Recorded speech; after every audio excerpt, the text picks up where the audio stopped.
A bad Hornets offseason gets even worse right before the regular season. We discuss LaMelo Ball's injury today on the Locked On Hornets podcast. You're Locked On Hornets, part of the Locked On Podcast Network. Your team every day. In a minute, cuz we live.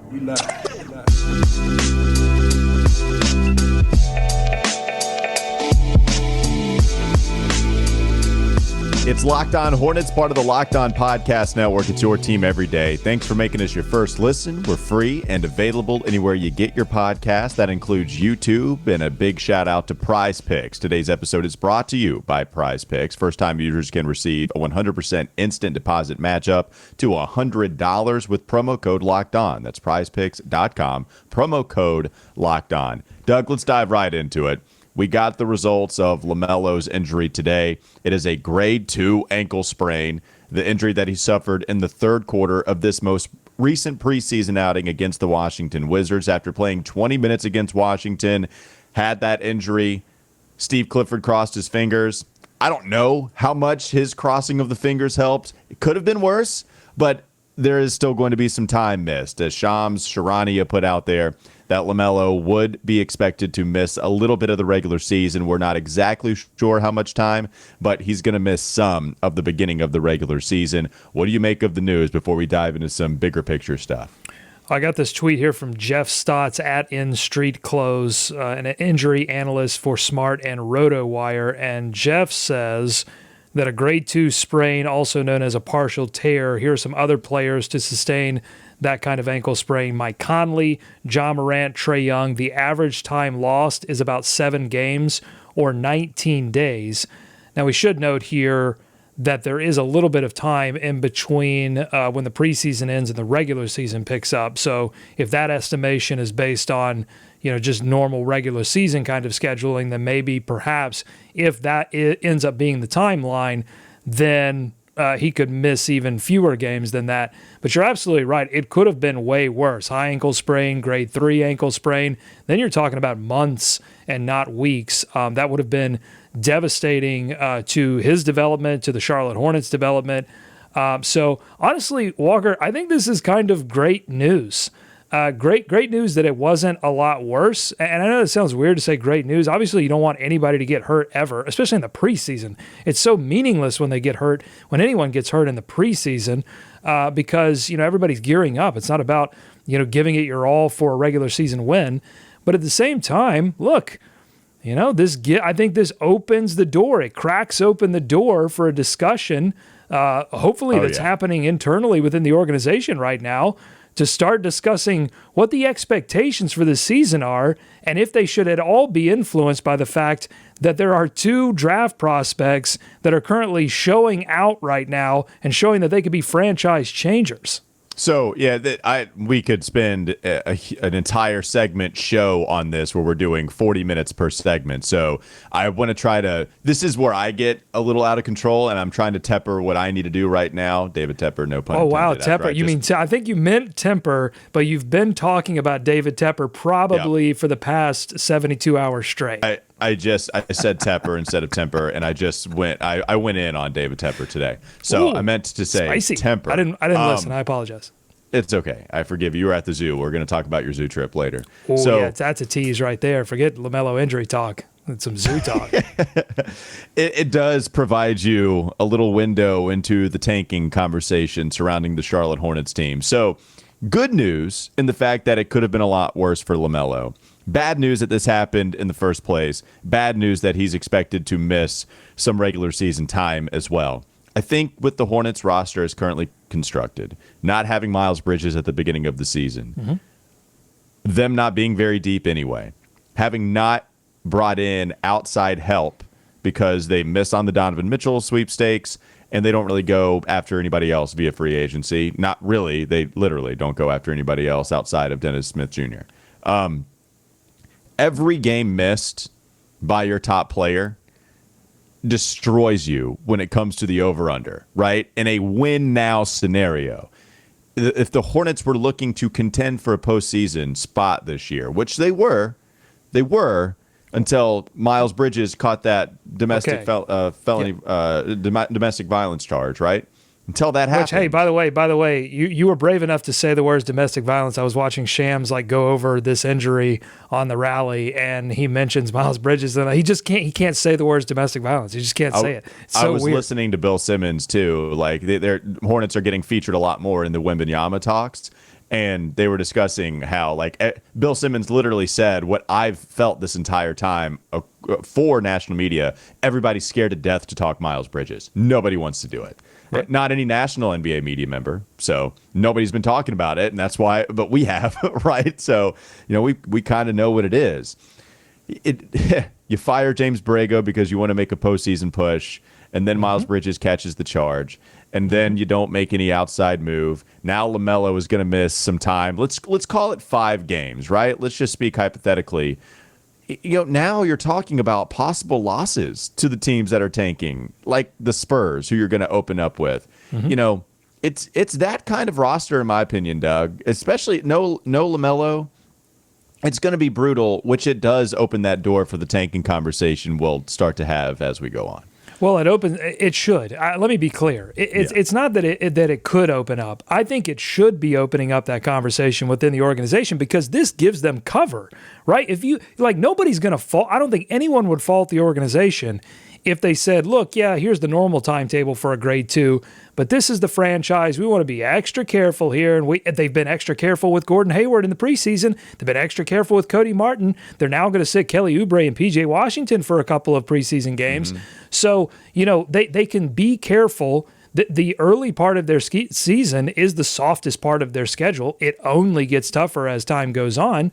And they have a lot of young players that the GM, Mitch Kupchak, has been on record saying he wanted to see more of last season, and we've seen them this preseason, and I've said they're not ready to play on a team that's legitimately even contending for a play-in spot, but if you want to see them, that gives you perfect cover if you want to do a little tank dance.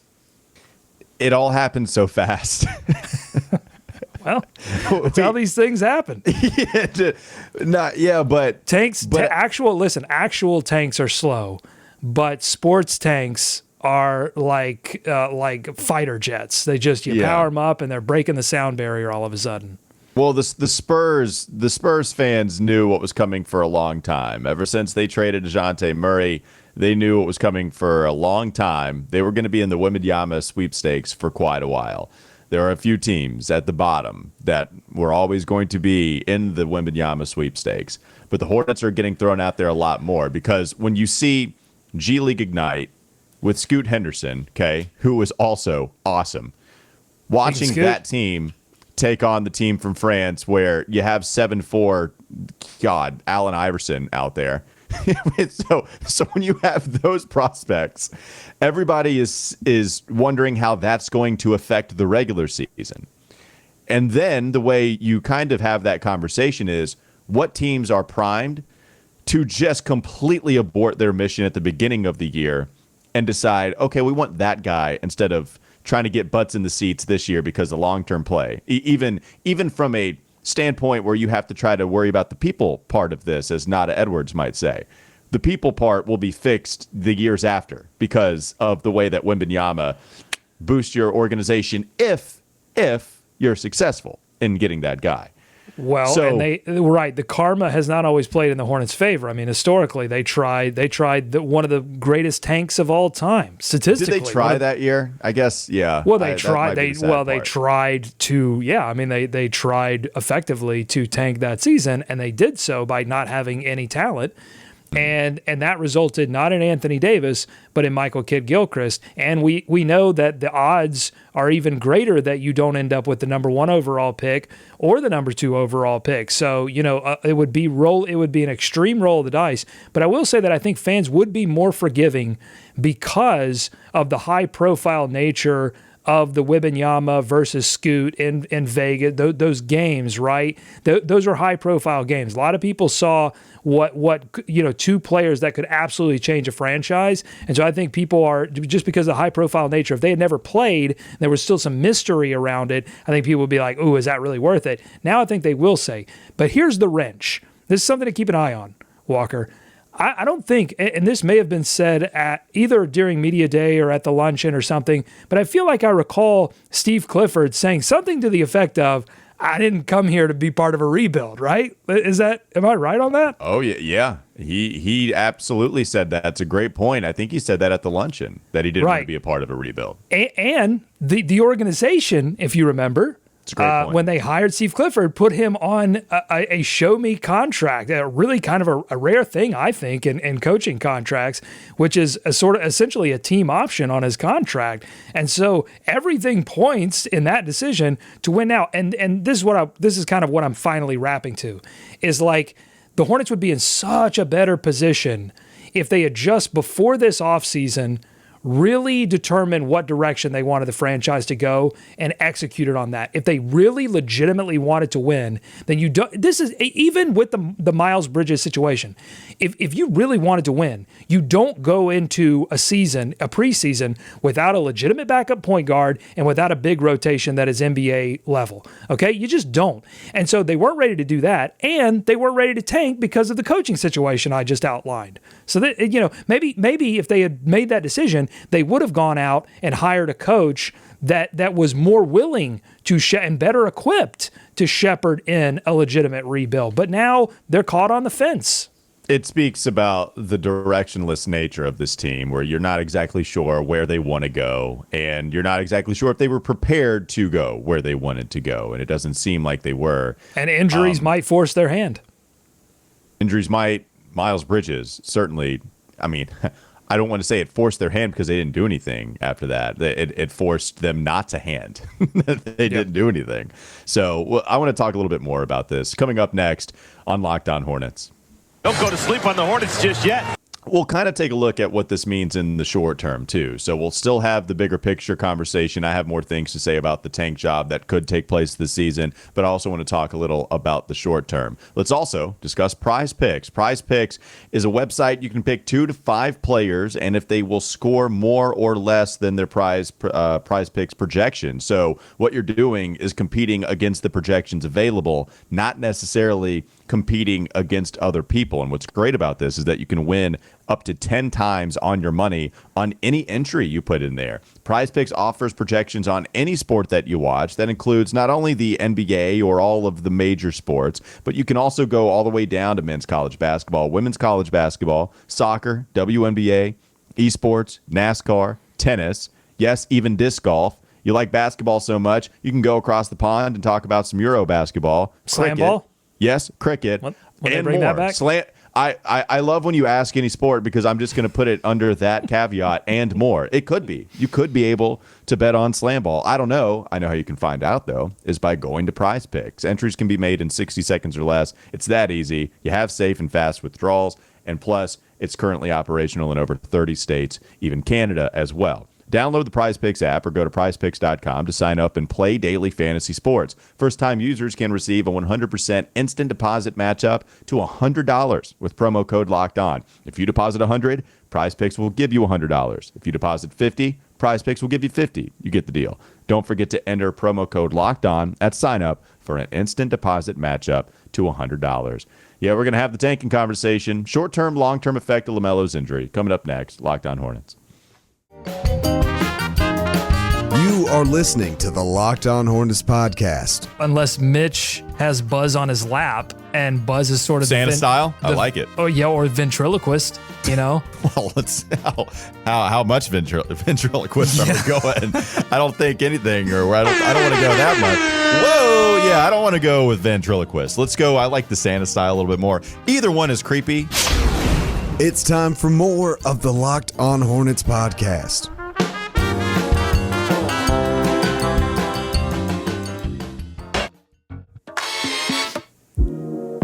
I want to finish up the tanking conversation a little bit, even though it'll probably be a theme, maybe a theme throughout the regular season. Yeah. That's fine. It's just a rough time right now to be, I think, a Charlotte or even a regional sports fan. I mean, the Braves lost to the Phillies, heartbreaking, almost had to come back. Yeah, and the Panthers are just an unmitigated disaster. It's so bad. I was talking to my girlfriend about it, and she was like, wait, LaMelo's hurt, right? I said, yep. Oh, okay. And wait, is Baker hurt? Yep. Well, who's starting for Baker? Is it Sam? It's no, Terry Sam Rozier. Darnold's hurt too. Oh, PJ Walker? Huh. It's kind of a bleep show in Charlotte, isn't it? And I was like, yes, it is. That's exactly the way I think I would yeah. How's describe Charlotte it as well. FC doing? They doing at soccer? Are they doing okay? Missed the playoffs. Oh my God. Yeah.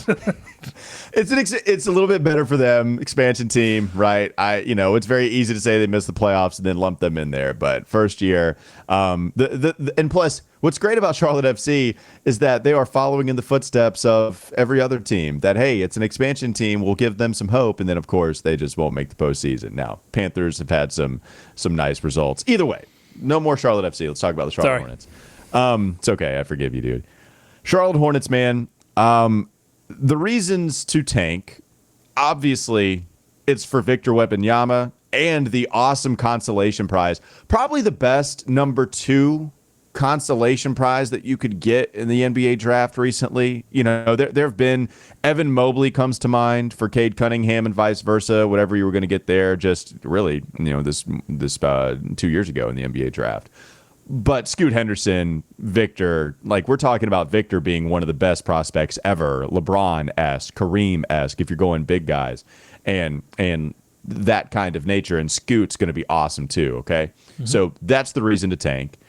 And people will say, well, look, they've actually dealt with the odds, the NBA has, to the point where if you're in the bottom 3, if you are the 3rd worst team in the NBA, then you have the same odds as the worst team. 14%. I've always fought against. Yeah, I've always fought against that, though, because you're still trying to get to that level, right? So I think the NBA's done a fine job with the way that they have to try to manipulate the odds in order to deter egregious tanking. But if you're an NBA team, you're still trying your best as a mediocre or bad NBA team to get in the very, very bottom 3, right? So you're still trying to lose as many games and lose as many games as possible to stay in that group. Those are all the reasons to do it. The reasons to not is the fact that you might just be that 3rd team on the outside looking in, where there are clearly 2 huge cash prizes with Wembanyama and Scoot Henderson. The other thing is, Doug, you talked about the worst year in sports history as it pertains to a winning percentage. Basketball history, we know the Lions went 0 for 1 year. But the Bobcats going 7-59 was just freaking brutal.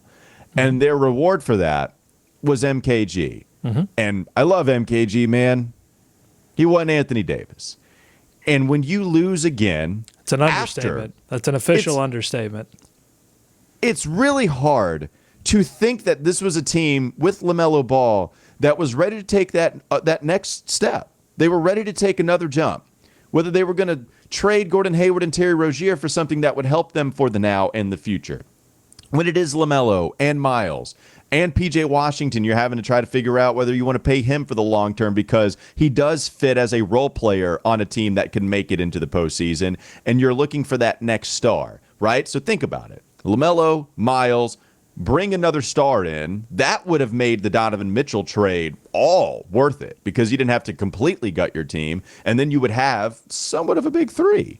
But that's not happening anymore, okay? In fact, it's gone completely opposite. It has gone 180 degrees. So that we're still relatively fresh off that here in Charlotte. That was the vision all the way up until June. So here we are as the season starts, and now you're legitimately having a Wembanyama conversation, which is great if you get it. But if you don't, which brings me home to this point, it is devastating to have to go through that type of losing season after the expectations we had. Even the worst expectations on the Hornets were that they'd make the play-in, right? I mean, now if you don't get Wembanyama or Scoot Henderson at the end of all of this, you have LaMelo Ball, who everybody's been desperate to keep happy for the most part. Now if you're LaMelo, you have to understand it's a lot of money to turn down. It's a lot. I can't tell you that I'm 100% confident he would absolutely take it, given what position the Hornets could be in if they don't get the 1st or 2nd pick. If they get it, then you're feeling fantastic, okay? Whew, it's tough, man. That's tough, especially if you don't. So It looks like that's the best option here, though. Still, Doug, even with the awful risk that could take place, because then what's the best that can happen, right? You go for it. You eventually don't get a bottom 3 pick. You don't get Wemben Yama or Scoot Henderson. You get a guy that might be good, and he might break out into a star. That's possible. We've seen that happen. Still, not as likely as Scoot or Wemben Yama, and LaMelo Ball is still being the one-man band that eventually takes you to play in and possibly at the edge of the first round. That's the alternative. It looks like tanking is the option, and it is damn scary to take that option. It's a lot to take in, Walker. I'm going to try to go beat by beat here and give you my thoughts on everything that you just said there. A lot of great points you made. Number one, I think that Wembanyama is so good. 7'4", moves fluid as somebody that is much shorter than he is, but it's freaking ridiculous. He can keep the ball away from anyone in terms of his offense. I mean, he's just an alien. It's crazy what he can do. That I think that when you look at like risk and expected value, that he's so good that it makes the risk particularly worth it for a lot of teams. And two, I think that this franchise has not really proven to me that they are able to put enough talent around LaMelo in a non-draft capacity. And honestly, in the past couple of seasons, now I'm starting to question if they can do it in a draft capacity, if they don't have the number 1 overall selection in a draft where there is a clear franchise-changing player. I'm not even sure if they can do that. So knowing that, I really feel like this is one of the only avenues they have left to get somebody beside LaMelo Ball that can get this team into contention. And I think that the way they would have to maneuver in order to tank is honestly one of the most justifiable tanks that I can think of, because they would have to move Gordon Hayward, who fans have soured on. They would have to move Terry Rozier, which I think there is a subset of the fan base that really loves Terry Rozier. I'm one of them. I think he's an absolute gamer, ton of heart, amazing offensive player, but he is on a tough contract. And it's preventing them from doing some of the things that they want to do. So, that I think that would be a justifiable trade as well. And he has some value. He would have value to a team that needed a little bit of a scoring punch. And then I've already said that these players are so good that makes it justifiable, that I think fans would understand Wembanyama is such a great prize that it's worth the misery that they would have to endure. And finally, it's justifiable because they do have a lot of young draft picks who need NBA experience, and there's no better way to get them NBA experience than forcing them to play big minutes because you are no longer competing. If this would be completely different if it was like a Nixian situation, right, where you're tanking, you've got very few future draft picks, you don't have any current draft picks, you haven't drafted in a while, so you don't have any like young players. I'm talking about the Knicks several years ago, before they started accumulating draft picks again and they drafted Obi Toppin. But they were tanking when they just had no future. And so to me, that's not a justifiable tank, because then all of the risk is that you don't get the pick. Because even if, like you said, even if they miss out on the pick, right? If they miss out on 1, 2, and they drop to 3, okay, well, you've got a decent pick there to pair with LaMelo, and then you go back to the drawing board in free agency. You've probably, through your tank process, cleared your books. So now you have the opportunity to maneuver a little bit easier in free agency, and you can go after it again. So all of that to say that I think this would be one of the more justifiable tanks in NBA history. Oh, yeah, and it's exactly why everybody is throwing Charlotte in this mix, especially after hearing the LaMelo news. Because what's crazy about this, it's actually not this crazy injury, right? It's probably the most forward people have been for a tanking scenario for a guy that might just miss 5 games. Right? And it's kind of there in the details. Expected to miss some time at the beginning of the season. People were saying, oh my God, tank, because it's funny. The reaction to the LaMelo injury did not necessarily match the actual injury. But that's how dire things are, where you can justify why people reacted the specific way they did. Right. This is not about LaMelo Ball's injury. Let me just make that clear. Not. This conversation that's heating up right now on this show and among some other people in the NBA and Charlotte commentariat, this, to me, this is all about this last season, the past 2 seasons, the 2 play-in blowouts, And the fact that your general management has really done nothing to alleviate the actual on-court problems that led to those two blowouts, okay? You've done nothing to alleviate those things. You're committing basketball malpractice by not having a legitimate backup point guard or an NBA-level big rotation. And then on top of that, this is what got the conversation heated up for me finally, which watching this preseason and watching these draft picks, James Bouknight, Kai Jones, now Mark Williams, not be ready to contribute. And it probably unfair to expect that of Mark Williams, but Kai Jones, Bouknight, not being ready yet is like, what option do they have? They are so thin at this point. There's no help coming if they have two rotation injuries. To me, they've got to make a choice. Either go into this season and have Steve Clifford cross all his fingers and cross all of his toes and hope that LaMelo comes back and nobody else gets hurt, which is not going to happen. They will deal with injuries, and they will lose because of it, because they don't have the depth. So before we'll put a bow on this for the time being, and then we'll move on to some short-term stuff and try to finish up a preview and of some zoo the takes. final. I got some. You think I'm heated now? Game. Boy, you better wait for these zoo takes. I'm excited. God, I love the zoo. You know me. I love animals. I can't wait. But if you look at who they would be competing with in the Wemben Yama sweepstakes, San Antonio, the team that they're going to play first at the very beginning of the season. Got a great chance right there to just start the tank off right. Well, like those, it's funny because those games are huge. BetOnline, by the way, BetOnline took the line down. They took I can't even find the line for that game anymore. It used to be 3. The Hornets were 3-point road favorites. Vegas is refiguring that game out. That's correct. Yes, it was 3. I saw it was 3 or maybe 3.5 before Melo got injured. Now it is off the line, as you're mentioning. So San Antonio is a team that you're competing with. It's actually teams in the East. OKC, surprise, the perennial tankers. OKC is a team you're going to be competing with. No Chet Holmgren this year, so you don't even get the Wembanyama light. I didn't even know he was the light of somebody, but he is. He's not even playing this year. So OKC going to be another team, and they'll make a fake SGA injury up. They always do. They already did. And Houston is the other team. So there's 3 teams in the West that you're competing with. Houston, OKC, San Antonio. Now, what's interesting about them is I don't feel, Doug, like they have a ton of veterans that they could trade in order to get some more picks, right? Now, OKC doesn't need them. Houston, they've got a lot of young players either. So, okay. They've got closets in their arena full of draft picks. So San Antonio. We don't have anywhere to put them. Yeah, San Antonio, I don't know about it. Jakob Poeltl might be a guy that they look to move off of. And, that would have been a great, again, I mean, we were screaming for the Hornets to get into the Jakob Poeltl conversation because seemed... reports, yeah, and then it looked like it would cost too much, but you're right. Like, it would have been nice. You're triggering me right now. You're saying things like Jakob Poeltl, you're getting me upset, and, we haven't even gotten to the zoo talk yet, and you're already getting me fired up. Malik Monk, Nick Batum contract. Ooh. 7-59. Rufus is no more. You also have the only team in the East that I can see.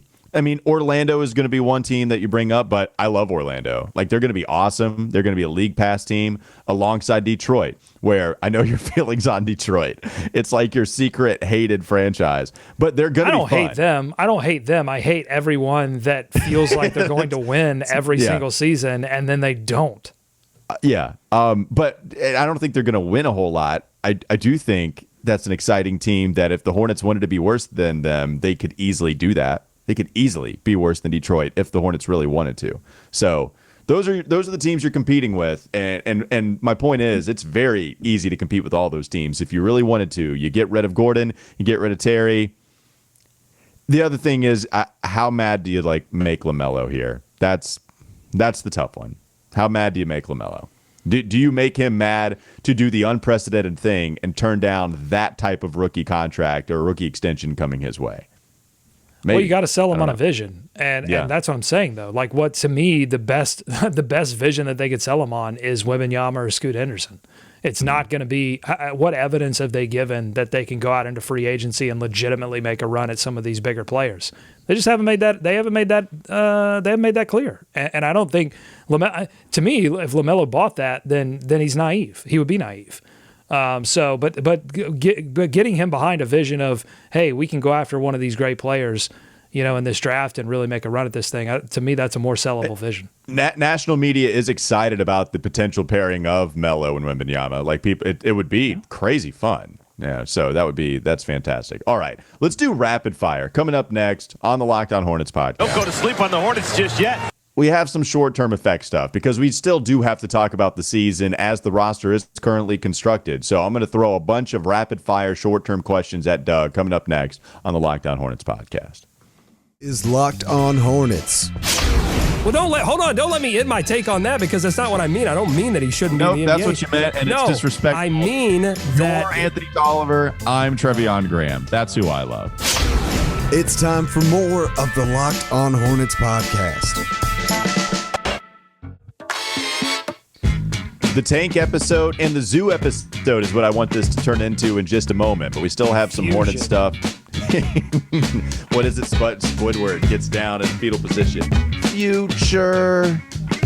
I don't know. You're speaking of. Remember, there's a 10-year age difference here, and you're right. You've